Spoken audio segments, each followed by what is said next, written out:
So I don't know if I'm going to do this topic justice, but it's the whole realm of learning and how we can be more connected to our learning process so that we are not getting burned out, and we're also not allowing too much slack into the system either. So it's kind of like these Goldilocks conditions for building new skills or growing our um, growing our awareness. And so I've spent a lot of time, probably more than I needed to, reading books. And for the longest time, I really didn't like reading, or it was just something that was always forced on me, say in school. And so I've probably read 10 times as many books since finishing college as I had through all of my academic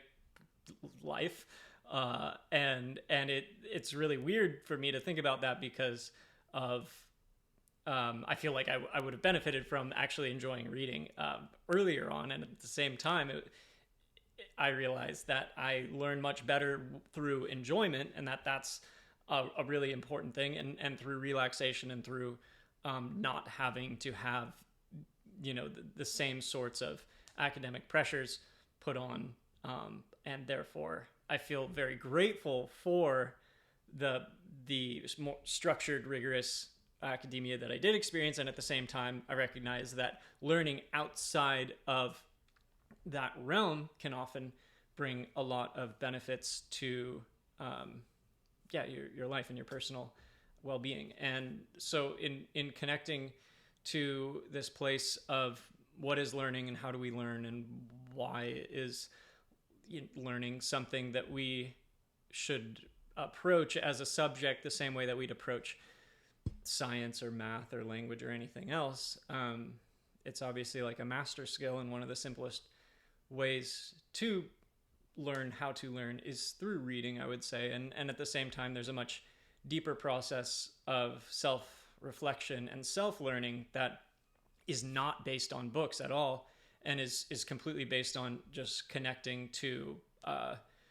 yourself and the innate wisdom that is in you, that is granted to all of us through our DNA and our brains and our nervous systems being the most advanced biological systems on the planet, in terms of an animal that has the capacity to think about what it is and its role in the world, and to even be able to identify with itself beyond the material plane, right? Like all other animals are pretty beholden to their material reality, and we as humans are kind of the first to be able to step back and step especially into stillness and reflection and contemplation, and that sort of state of meta awareness, where it's like we as these eyeballs, essentially, we're always perceiving the world around us, and we are tuning into this and to that, to our friends or to the TV or to our work or whatever it is. And when we step back from that, when we close our eyes, there's an entire reality that is there for us to explore, and that it's always there, and it can be very scary sometimes for us, and it can be challenging or hard. And that's the whole thing of developing a meditation practice, to be able to transcend the initial waves that are on the surface of this greater ocean that we are, and to be able to recognize that there are vast realms to explore within ourselves, and we shouldn't let the waves scare us from doing that. And that at the same time, it's important to have practices like deep belly breathing, or just laying down and allowing your body to completely relax, and or just taking a shower, hot shower, cold shower, whatever you need, just to be able to tune back into yourself and to be able to sit in calmness and stillness. And that this process of self-learning I feel definitely benefits the actual education in a structured sense, and it even goes beyond what I would say what book learning can teach anyone. And at the same time, to completely reject book learning would be, I feel like it would be very hard to develop the internal awareness without knowledge of the world and without these like vast libraries of wisdom that we have been passed from generation to generation. So it's taken with a grain of salt. Is you can probably just sit on a mountaintop and get all the downloads from the entire universe in a single lifetime if you try really hard without ever having to read a book. And at the same time, if you do have books, read books, but don't get obsessed with them, and definitely spend time focusing on your own internal process. So that essentially, like, the simplest way to say it is, if you read for an hour, write for 2 hours, and reflect for 3 hours. That's like a simple goal. And then I feel like that's where the learning process happens. And I could go a lot deeper into mental models and all of